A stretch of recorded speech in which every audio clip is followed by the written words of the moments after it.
지난주에 12일간의 성지순례를 잘 다녀왔습니다. 하루 평균 15,000보 정도씩 되는 길을 걸으면서 힘도 들었지만 참 은혜도 많이 받았습니다. 여러분 기도해 주셔서 진심으로 감사드립니다. 성지순례는요, 단순한 여행이 아니죠. 목적지도 그렇고 순례하는 과정도 좀 특별합니다. 제가 지난주 금요일에 다녀온 후에 몇몇 성도님들께서 반갑게 인사해 주셨는데요. 그런데 인사하시면서 하시는 말씀이 잘 다녀오셨어요? 그러면서 목사님 정말 부러워요 이렇게 말씀하시더라고요. 반갑게 인사해 주시는 것은 너무 감사했는데 전 순간 조금 당황스럽기도 했습니다.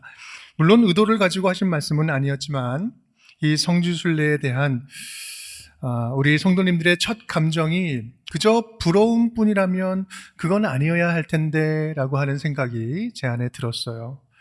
편안하고 안락하게 쉬는 여행, 멀리든 가깝게든 얼마나 많이들 갑니까? 다만 성지순례를 여유되는 분들만 갈 수 있는 그러한 여느 여행으로 생각한다면 그것은 오해이죠.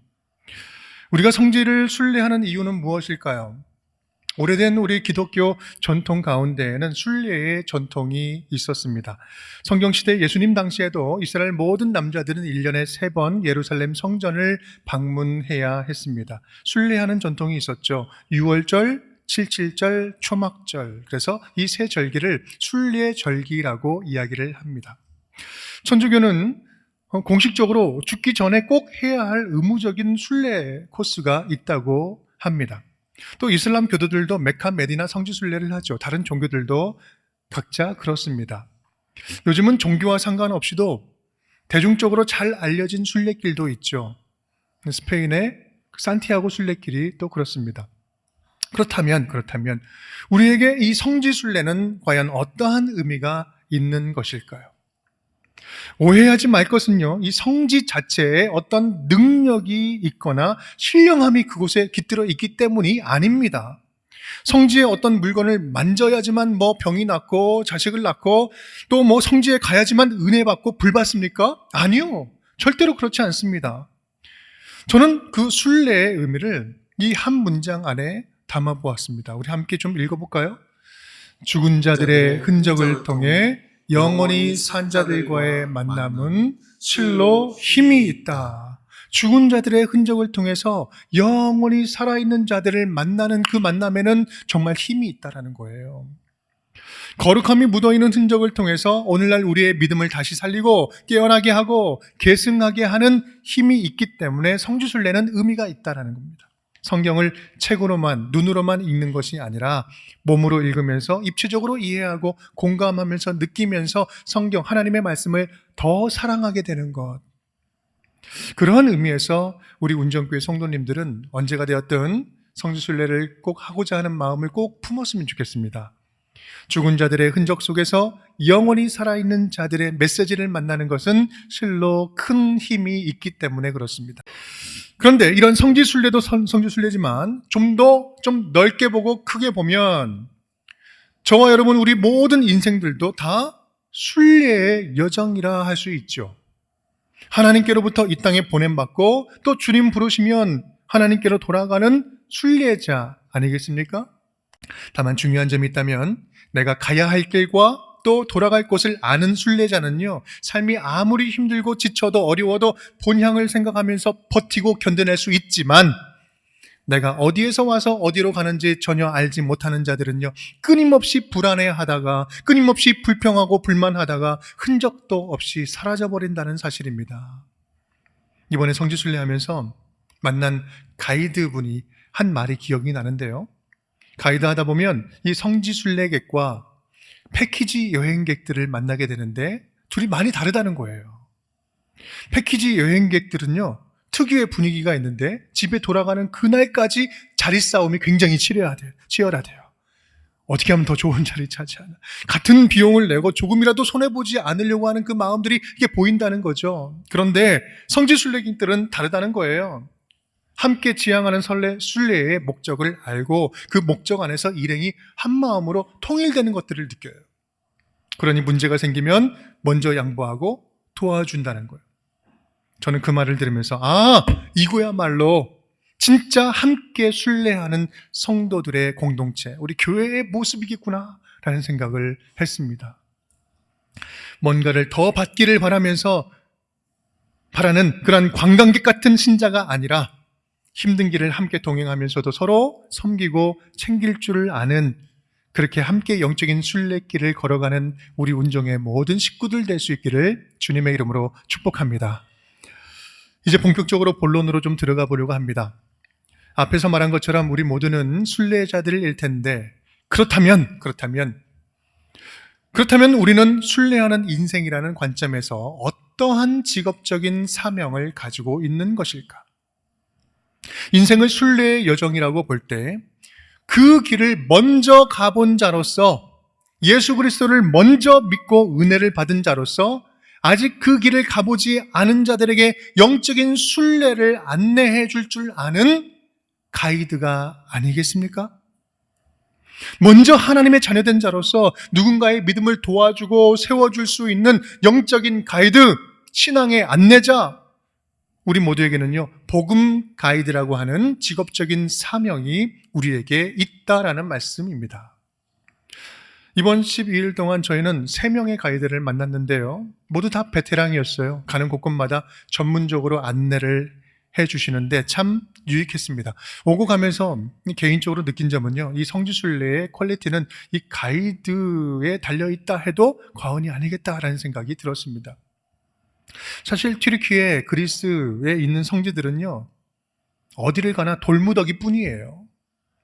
그냥 가면 어디에 뭐가 있는지도 모르겠고 설명을 듣지 않으면 의미를 찾기가 힘듭니다. 가이드가 안내를 해주기 때문에 봐야 할 것들을 보고 느껴야 할 것들을 느낄 수 있는 것이죠. 바로 이러한 가이드의 역할을 볼 때 우리 믿는 자들의 사명과 정체성이 이것과 너무나 닮아 있는 거예요. 눈을 열어서 보게 하는 역할을 하는 거죠. 지금 살아 역사하시는 하나님, 그 하나님을 발견하지 못하는 자들에게 눈을 열어서 하나님을 보게 하는 거잖아요. 그래서 둘째 날부터 저는요, 이 하나님 나라 가이드입니다 라는 제목으로 설교를 해야 되겠다 마음을 먹고, 성지도 성지인데 가이드라는 이 직업에 대해서 좀 틈틈이 생각을 좀 해보았습니다. 몇 가지 일반적인 특징을 보면 이런 것들이 좀 있어요. 먼저 가이드는요, 순례나 그 여행에 있어서 전체적인 계획을 잘 알고 있어야 됩니다. 그리고 또한 이동할 때마다 각 장소에 대한 정확한 정보를 잘 파악하고 또 잘 설명해 줄 줄 알아야 됩니다. 또 먼저 가본 경험이 있어야 되죠. 그것이 있어야 생동감 있게 전달하기도 하고 정확하고 자신 있게 그것을 안내해 줄 수 있죠.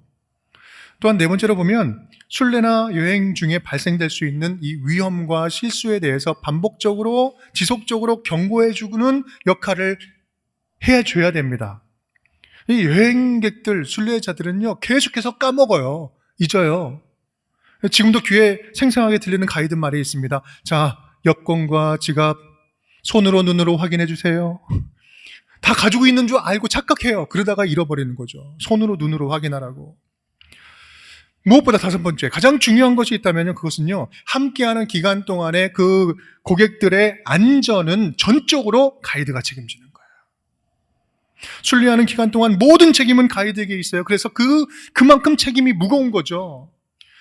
그런데 바로 이러한 가이드 특징들 하나하나가 모두가 다 영적인 가이드의 특징과 똑같아요. 동일하게 이어진다는 거예요. 둘째 날부터는 본격적으로 그 가이드분을 좀 제가 관찰을 했는데 흥미로운 점들이 많이 보이는 거예요. 정말 열심히 계속해서 공부하더라고요. 업데이트하고 공부하고. 새롭게 나온 바울에 관한 신학책, 성경신학 그 책들 한국에 나올 때마다 사서 들어가서 공부를 한다고 해요. 실제로 제가 목사로서 그 설명을 쭉 듣는데 정말 균형 잡히게 잘 설명을 해주고 있더라고요. 또 체력이 얼마나 정말 좋아야 되는데요, 한 달에 한 3팀, 4팀을 받을 때도 있다고 해요. 이것은 초인적인 체력이 필요해요. 또한 감정노동이 굉장히 크다는 점도 큰 특징인데요, 제가 가이드에게 물어봤어요. 가장 힘든 점이 무엇입니까? 물어봤더니 한마디 하십니다. 사람이요, 사람. 네. 정말 다양한 분들을 상대하면서 예상치 못하는 일들이 참 많이 있기 때문에 그렇다는 거죠. 그러면서 덧붙이는 말씀이, 그래도 저희는 목사님들보단 나은 것 같아요. 아무리 힘들어도 여행 기간만 참으면 되거든요. 근데 목사님들은 안 그러잖아요. 그런 것 같아. 비슷한 게 좀 있더라고요. 가이드 하면서 가장 보람찬 일이 무엇이냐고 저 또 물어봤더니 이렇게 대답을 하시더라고요. 가장 힘든 것도 사람인데요. 가장 보람찬 것도 사람.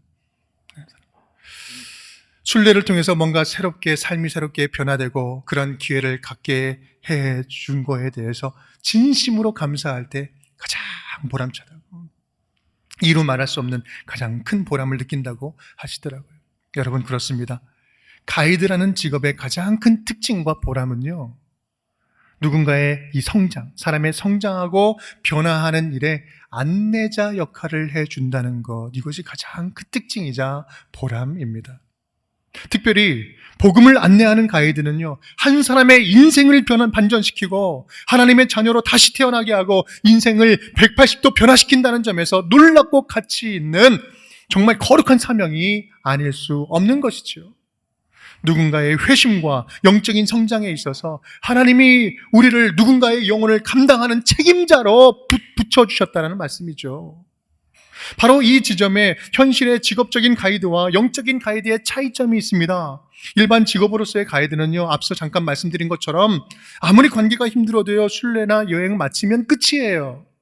아무리 힘들어도 끝날 때까지만 참으면 돼요. 하지만 영적인 가이드는 영적인 관계 속에서 하나님 나라를 함께 배워간다는 점에서 그 책임감이 완전히 다릅니다.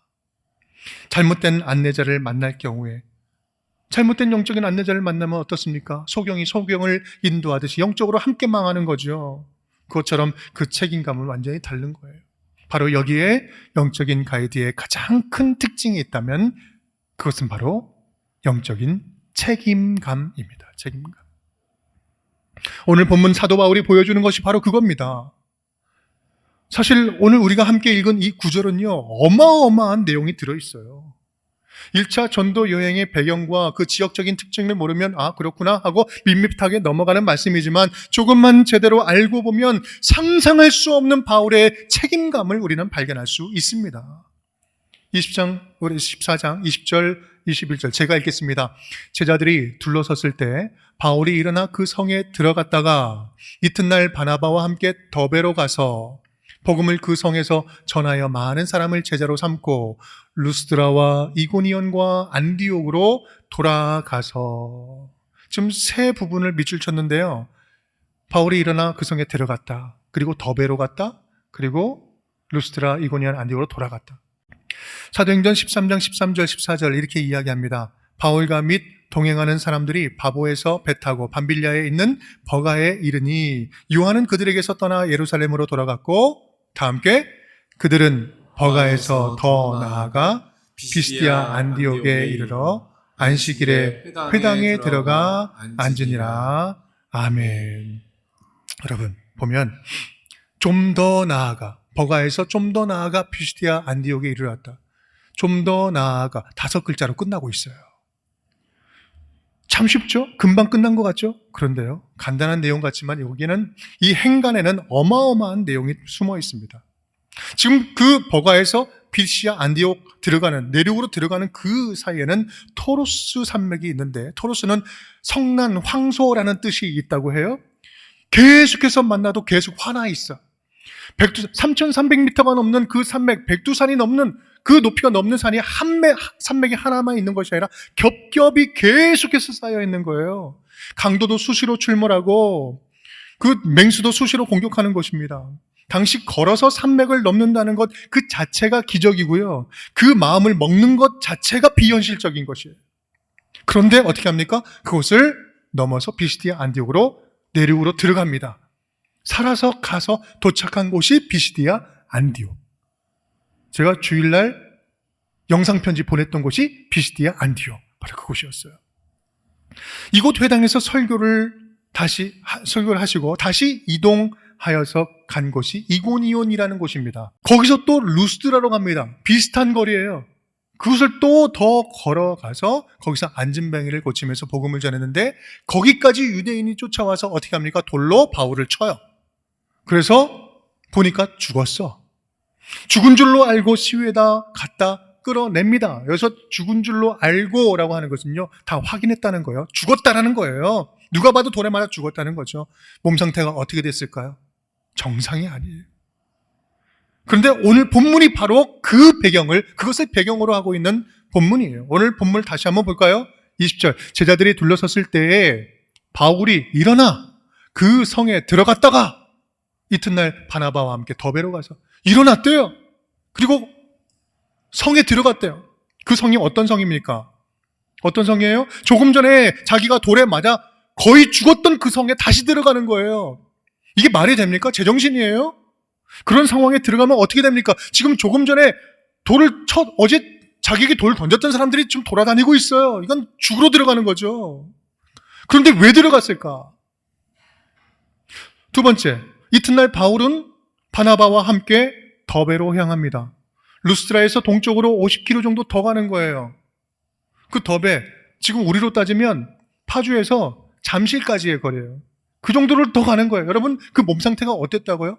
일어날 수도 없고 부축해도 힘든 상황 아니었겠어요? 그 길을 어떻게 갑니까? 그곳에서도 복음을 전해요. 믿는 자들이 생겨요. 그런데 지금까지 본문 중에서 제일 이해되지 않는 본문이 바로 그 다음에 등장합니다. 바로 루스트라와 이고니온과 안디옥으로 어떻게 했다? 돌아가서 방향을 돌려서 왔던 길을 되돌아가고 있어요. 죽을 뻔했던 그 길을 다시 되돌아가고 있는 거예요. 도대체 왜? 왜? 그 대답이 바로 그 다음 절에 있습니다. 22절 우리 함께 읽겠습니다. 제자들의 마음을 굳게 하여 이 믿음에 머물러 있으라 권하고 또 우리가 하나님의 나라에 들어가려면 많은 환난을 겪어야 할 것이라 하고. 아멘. 이유는 단 하나였습니다. 루스드라에서 돌맞아 죽을 뻔했던 그 성에 다시 들어간 이유도 바로 그 이유였죠. 그 성에는 나를 죽이려고 하는 사람들도 물론 있지만 그 성 안에는 조금 전에 그 바울이 전한 복음을 듣고 새 생명을 얻은, 감격적으로 새 삶을 시작한 성도들도 있었다라는 말씀이죠. 그런데 그들이 바울 자기가 조금 전에 돌맞아 죽는 그 모습을 보면서 얼마나 큰 충격을 받았을까?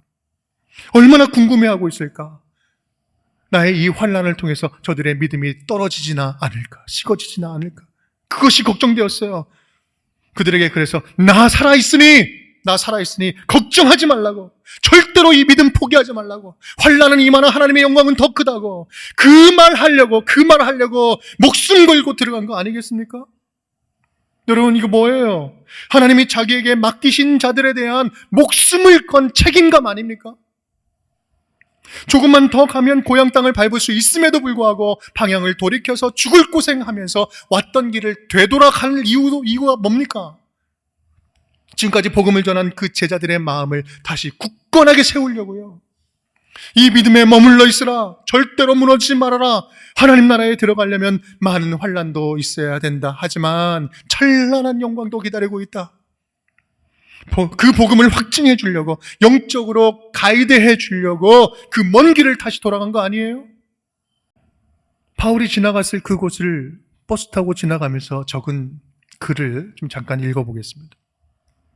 이고니온에서 비시디아 안디옥 가는 길, 아무것도 없는 황량한 고원 평지 길을 가로지른다. 바울과 바나바가 걷던 하늘, 풀, 땅, 바람, 그때 그들이 느꼈을 지평선의 너울들, 멀고 큰 토르스 산맥의 위험들, 부르심과 보내심과 인도하심에 자신을 맡긴 황야의 항해가 경외롭다. 들짐승 산적의 두려움도, 방해와 박해의 긴장감도, 미지의 내일에 대한 위축감도, 성령의 강한 바람몰이와 복음의 폭발력 앞에서는 아무런 힘이 없었나 보다. 그들을 2500km 훌쩍 넘게 이동시켰던 성령의 바람과 복음 전파 일념 하나의 바람이 만나니 시간을 가로지르는 역사의 흔적이 되었다. 1500m 해발고지를 이루며 성경 속 아시아 첫 설교의 담대함이 기다리는 비시디아 안디옥을 향하며 토르스 험산 줄령을 넘으며 좀처럼 헤아려지지 않는 거룩한 사명, 그 흔적의 무게를 담아본다. 여러분, 저는요, 이 바울이 지나갔을 그 길을 3시간 넘게 버스 타고 지나가면서, 달리면서 도저히 하나님 앞에 부끄러운 마음과 또 그 답답한, 내 스스로 바라보기에 답답한 마음을 감출 수가 없었습니다. 그들이 품었던 그 믿음, 그 열정, 그것과 지금 내 안에 있는 열정 사이에는 도대체 어떠한 간격이 있는 것일까? 얼마만한 차이가 있는 것일까? 얼마만큼의 큰 간격이 있는 것일까? 그들을 그렇게 움직이게 한 힘은 무엇이며 얼마나 강력했길래 이것이 가능할까? 바로 여기에 오늘 저와 여러분에게 주시는 도전의 메시지가 있습니다. 사랑하는 나의 자녀들아, 내가 맡긴 복음에 대한, 내가 너에게 맡긴 사람들에 대한 책임감이 좀 회복되었으면 좋겠다. 내가 너에게 맡긴 그 책임감이 좀 회복되었으면 좋겠다. 너의 도움이 필요해서 너에게 맡긴 사람들, 너에게 맡긴 교회, 네게 부탁한 일들, 내게 맡긴 복음 전하는 일을 너는 얼마나 책임 있게 감당하고 있느냐.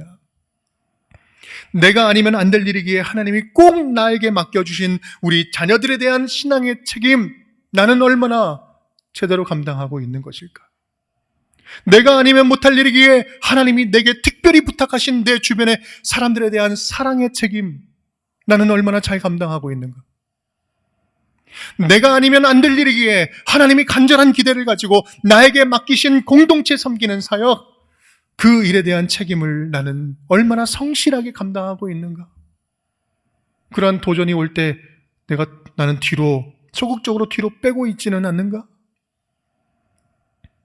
여러분, 행여 잃어버린 그 책임감이 있다면 하나님께서 오늘 그것을 다시 회복시키라고 주시는 말씀 아니겠습니까? 여러분, 우리가 복음 안에서 거듭난 자녀라면 우리에게는 적어도 3가지 책임감이 있어야 됩니다. 첫 번째는요, 우리는 복음에 대해서 제대로 알아야 할 책임감이 있어요. 그냥 피상적으로 아는 것이 아니라 매일매일 그 복음 안에 거하고 복음을 잘 알고 충전되어야 할 책임감이 있어요. 또 한 가지는 복음을 복음답게 살아내는 책임이 있어요. 말로만 전하는 복음이 아니라 삶으로 보여줄 줄 아는 그런 복음의 삶. 3번째는요, 누군가에게 반드시 복음을 전수하고 안내해 줘야 하는 복음 가이드로서의 책임감이 바로 그겁니다. 여러분, 하나님이 부탁하신 복음 가이드 사명을 오늘 다시 꼭 기억할 수 있기를 간절히 부탁드립니다. 사도 바울의 다음과 같은 외침이 우리에게 비현실적인 도전이 아니라 다시 우리 믿음의 자세를 새롭게 하는 결단이 되었으면 좋겠어요. 사도행전 20장 24절 말씀 다 함께 읽겠습니다. 내가 달려갈 길과 주 예수께 받은 사명 곧 하나님의 은혜의 복음을 증언하는 일을 마치려 하면은 나의 생명조차 조금도 귀한 것으로 여기지 아니하노라. 아멘. 하나님이 우리에게 맡겨주신 사람들, 우리 자녀들, 특히 우리 도움이 필요한 사람들에 대한 우리의 관심과 우리의 열심을 아끼지 않았으면 좋겠습니다. 그리하여서 우리에게 담아주신 복음이 능력으로 흘러가서 누군가의 영혼을 치유하고 마음을 위로하고 복음으로 충만케 해줄 줄 아는 우리 하나님의 가이드들이 다 될 수 있기를 주님의 이름으로 축복합니다.